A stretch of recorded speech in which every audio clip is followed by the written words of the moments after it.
தாய் தமிழ் உறவுகளுக்கு வணக்கம். சற்று முன் விடுதலையானார் சற்று முன் விடுதலையானார் தொண்டர்கள் உற்சாகம் என்ற தலைப்பில் இந்த காணொளியை நாம் காண்கிறோம்.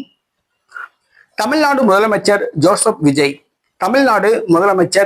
விஜய் இது நம் அனைவருக்கும் தெரியும்.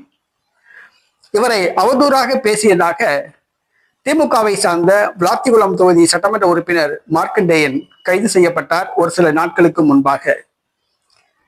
சட்டசபையை பூட்டுவேன் என்று கூறிய விஜய்க்கு பதிலடி கொடுக்கும் விதமாக தமிழ்நாடு முதலமைச்சர் ஜோசப் விஜய் எலும்பை உடைப்பேன் என்று திமுக விளாத்திகுளம் தொகுதி சட்டமன்ற உறுப்பினர் மார்க்கண்டேயன் கூறினார்.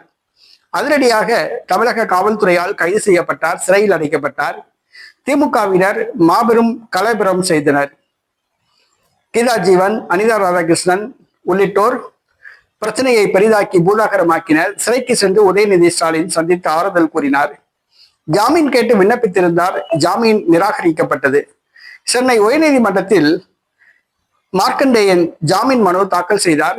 தற்பொழுது ஒரு 5 நிமிடங்களுக்கு முன்பாக சென்னை உயர்நீதிமன்றம் மார்க்கண்டேயனுக்கு ஜாமீன் வழங்கியுள்ளது. தமிழ்நாடு முதலமைச்சர் ஜோசப் விஜய் அவர்களுடைய எலும்பை உடைப்பேன் என்று கூறிய திமுக எம்எல்ஏ மார்க்கண்டேயனுக்கு சென்னை உயர்நீதிமன்றம் ஜாமீன் வழங்கியுள்ளது. தினந்தோறும் தூத்துக்குடி காவல் நிலையத்தில் கையெழுத்து போட வேண்டும் என்ற நிபந்தனை ஜாமீன் விதித்துள்ளது.